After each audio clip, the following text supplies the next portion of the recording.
48. Friend-zoned. Jackie's POV. Why are you calling so late? I asked James as I headed to bed. I was just missing your punches, man. And by the way, it's a bright morning here. He replied enthusiastically. I rolled my eyes, making myself comfortable under the covers. James, I'm not in the mood right now, I said flatly. You're never in the mood these days, honey. I want you on me right now, he teased in a fake female voice. Am I not good enough in bed anymore? Stop annoying me, James, I snapped through gritted teeth. He chuckled before questioning. Now what happened? After a moment of silence, I blinked at the ceiling and muttered, Nothing. Did you see her? He probed. He just never gives up, does he? Who? I asked, though we both knew who he meant. Stop pretending, man. That's really not working. So, spill the news. Did you tell her? I inhaled deeply before replying, No. Why? You didn't talk to her? I hesitated before lying. Busy. Oh, come on. What? Did you forget we're launching a new product this month?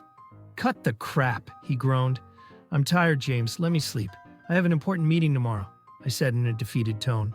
A long pause. Then his voice softened. What's wrong, Jackie? His serious tone made me feel even worse. Hesitating for a few moments, I finally told him the truth.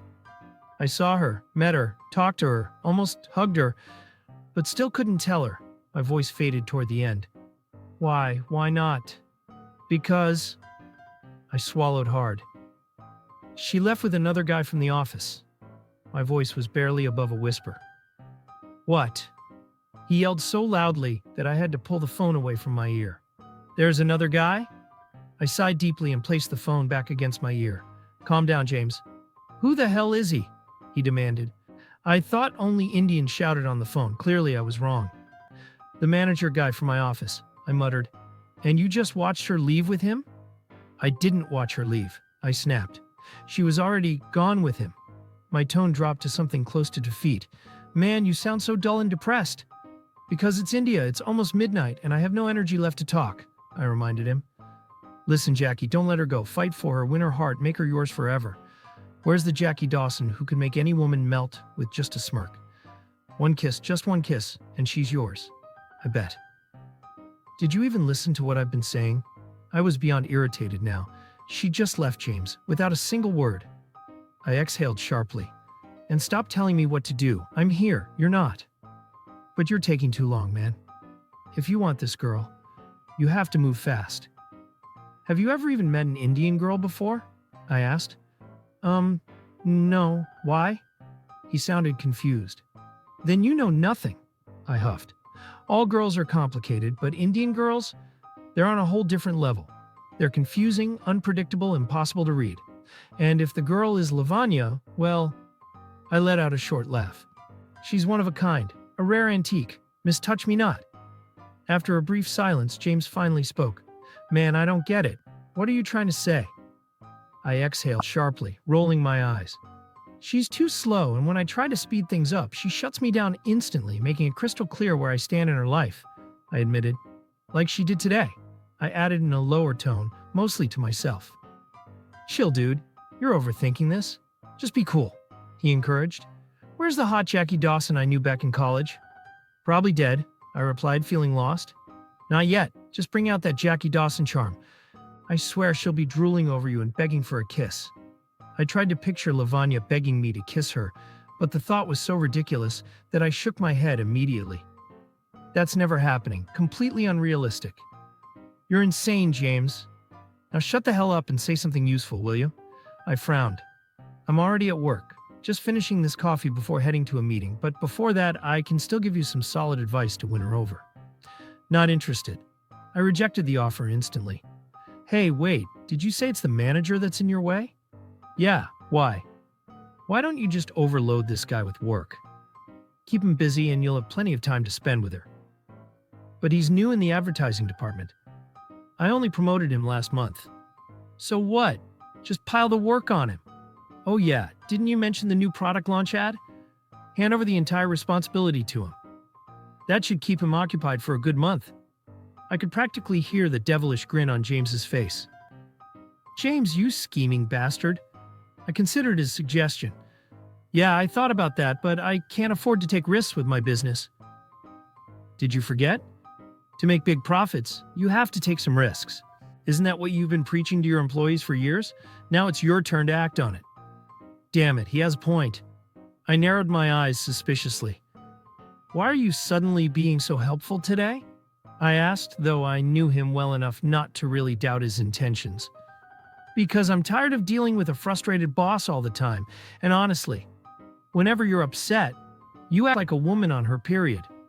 That is it. I hung up and tossed my phone onto the bed. Bloody bastard. Annoying as he was, James had given me a solid plan, keeping that smiley-faced idiot busy, which would free Lavanya from his influence. The next morning, as I was about to take my car from the garage, I spotted Lavanya standing outside her building. She hadn't seen me, but from her body language, it was obvious she was waiting for someone. Of course she's waiting for that jackass. I huffed in frustration, glancing at my wristwatch.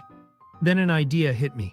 Smirking, I quickly got into my car, pulled out of the garage, and steered toward her building. I stopped the car right in front of her, watching as her eyes widened in shock. Come. I tilted my head toward the passenger seat. I'll take you to the office, I said firmly, still seated in the driver's seat. She hesitated, glancing toward the community gate. Thank you, sir, but Virat sir is on his way. He asked me to wait for him, she replied with a polite smile. Of course he did. I know, but I don't allow my secretary to be late, so don't argue, just get in the car. My tone was authoritative. Text him, and let him know you couldn't wait. She didn't respond immediately, but after a brief hesitation, she finally got in. Without another word, I started the engine.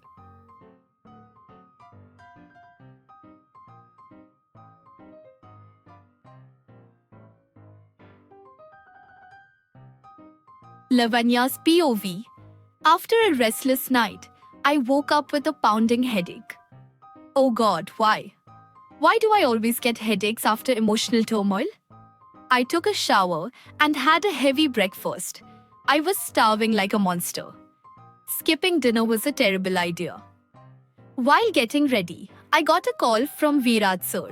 He said he'd pick me up at 9. I waited until 9:15 a.m., but when he didn't show, I called him. After just 2 rings, he picked up, his voice sounding sheepish. I'm so sorry, Lavanya. My car had a flat tire. I'll be there in half an hour. Please wait for me, please. He spoke in a single breath. Okay. I sighed and hung up. It was already past 9:20 a.m., so I decided to head back upstairs. But just as I turned, the sound of an approaching engine made me pause. Mr. Dawson! He pulled up right in front of me, his expression unreadable. Come, he said with a curt nod. Oh no, I can't. I'm waiting for Virat sir. I glanced at the community gate, hoping to see his car, but luck wasn't on my side. Avoid being with him all the time, Lavanya. It's not good for you or for Virat. I mustered my most polite smile. Thank you, sir, but Virat sir is on his way. He asked me to wait for him. I know, but I don't allow my secretary to be late, so don't argue, just get in the car. His voice was colder than usual. Text him and let him know you couldn't wait. This American is in his monstrous mood today. Why do I always have to deal with moody men? Oh God. I sighed internally. Let's follow my cranky boss's order first. I can deal with Virat sir later. Reluctantly, I walked over and got into the car. Without another word, he started driving, while I quickly texted Virat sir that I'd see him at the office.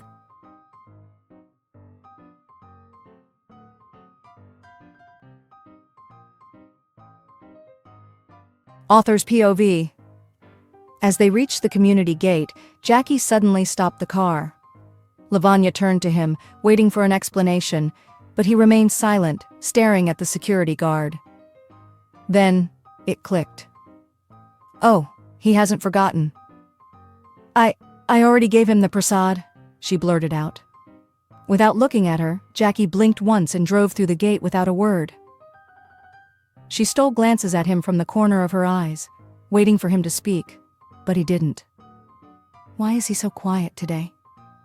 Unbeknownst to her, he was doing it on purpose, just to see if she would start a conversation first. I can feel your eyes on me, Miss Lavanya.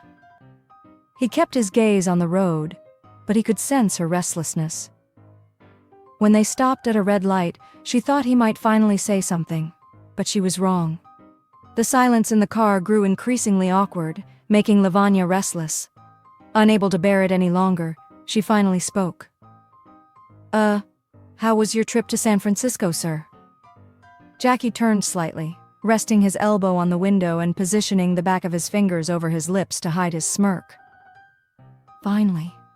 She kept gazing at him, waiting for a response, but when he didn't answer, her heart sank. Why isn't he talking to me? After what had happened between them on the terrace, she assumed things would feel different, perhaps a little awkward, but not this silent. She had no idea that Jackie was doing it on purpose, enjoying the torment she was unknowingly putting herself through. The traffic light turned green, and he resumed driving. She remained silent for another minute, but her frustration grew. Her breaths quickened, her fingers clenched into fists on her lap, and her eyes flickered between him and the road. Why aren't you talking to me, Mr. Dawson? Before she could think twice, she acted on impulse. Her foot shot out and stomped on the brake. The car screeched to a sudden halt, jerking both of them forward. Thankfully, they were in an isolated area on the highway. Jackie turned to her, eyes wide, his mouth slightly open in disbelief. "What the hell was that?" he demanded. She could feel his intense gaze on her, but she kept her eyes fixed on the road, her heart pounding against her ribcage. "Stupid! Why did you do that?" her inner voice screamed. "I don't know." Jackie exhaled sharply, trying to process what had just happened. "Will you please explain?" She swallowed hard, her eyes stinging with unshed tears. The weight of her emotions pressed down on her chest. "Just say it, say it." "Okay," her voice cracked. "I admit it. I missed you." Jackie's breath hitched. "I mean," she hesitated, blinking rapidly. "I missed sharing my lunchbox with you, like you said. And I also really missed talking to you while you were gone." Her voice was barely a whisper now. A single tear escaped, trailing down her cheek. Jackie's hand dropped from the steering wheel. He hadn't expected that. "So please, don't stop talking to me. I don't like it when people I really—" He leaned in slightly, his voice gentle. "Really?" She exhaled shakily. "Care about?" His eyes softened. "You're my boss and—" He tilted his head, waiting. "And—" She met his gaze. "And— just say it, Lavanya." He held his breath, his blue eyes locked onto her trembling lips, praying for the words he had been longing to hear. "And—" She hesitated, but before she could continue, a loud truck horn blasted from the highway, making both of them jump. Jackie groaned internally. Perfect timing. When he turned back to her, she was staring blankly at the road, her emotions now buried beneath the interruption. "What were you trying to do?" her conscience scolded. "You were about to sabotage everything." Jackie's voice softened. "Lavanya?" She finally looked at him. "You were saying something," he coaxed, twitching the corner of his lips into a small smile. "Huh?" She blinked, looking utterly lost. "You were saying that you don't like it when people ignore you, especially those you really care about. And that I'm your boss and—" He repeated her own words, watching her intently. "And—" She opened her mouth, blinking nervously. And my friend." She finally sighed, her voice small and hesitant. The color drained from his face. "What?" He furrowed his brows. Did she just say friend? Or did she say fan? No, she friend-zoned me. He looked at her again, hoping he had misheard, but her nervous smile confirmed it. She really meant it. Slowly, he turned back to sit straight, gripping the steering wheel a little too tightly. After a moment of silence, he asked again, trying to give her one last chance to change her answer. "Friend?" His voice was measured, almost hopeful. She hesitated for a second, confused, then nodded with a sweet smile. "Friend, huh?" he huffed, shifting his gaze back to the road. Friend. He repeated the word under his breath, started the engine, and drove the rest of the way in silence. The moment he pulled into the office parking lot, he snapped. Friend? Seriously? His sudden outburst made her flinch in her seat, her eyes wide in shock. She clutched the hem of her stole tightly, taken aback by his reaction. What are you staring at? He asked, glancing at her before waving his hand dismissively. Get out of the car and get back to work. When she didn't move, still staring at him, he shouted, Hurry! His irritation was clear. Panicked, she quickly slung her bag over her shoulder, opened the door, and stepped out. But just as she turned to walk away, jerk! Her stole was caught in the car door. Oh God, why now? She tugged at it, trying to free it quickly before he noticed, but the more she pulled, the worse it got, until rip! Her jaw dropped as she stared at the torn fabric in disbelief. My dupatta! Just open the door, stupid! Her mind scolded her. Jackie, hearing the tearing sound, frowned and looked over. She was still standing there, frozen, clutching the ruined stole. Is she serious? Rolling his eyes, he exhaled sharply and stepped out of the car. Without breaking eye contact, he walked around towards her. She gulped, stepping back instinctively, but the stole kept her in place. Only then did he notice the torn fabric stuck in the door. This girl? Shaking his head, he closed his eyes briefly, as if summoning patience. Then, without a word, he stepped forward, opened the door, and pulled the stole free. But instead of handing it back, he yanked both sides of the fabric in his hands and, with one firm rip, completely tore off the damaged part. Her mouth fell open as she watched in horror. There, it's just a little shorter now, he said flatly, handing back the now uneven stole. She snatched it from his hands, holding the torn end like it was a wounded pet. My poor dupatta. Still in shock, she looked up at him, but couldn't realize that he had casually slipped the other half of her stole into his jacket. Her eyes narrowed. You American monster. He smirked. Hanging her stole back onto her shoulder, she walked past him towards the office building without another word. He stood there, watching her retreating figure, a smirk playing on his lips. As soon as she disappeared inside, he pulled out the torn piece of her stole from his jacket, twirling it between his fingers. Glancing at the door she had just walked through, he chuckled, shaking his head. Unbelievable, crazy woman.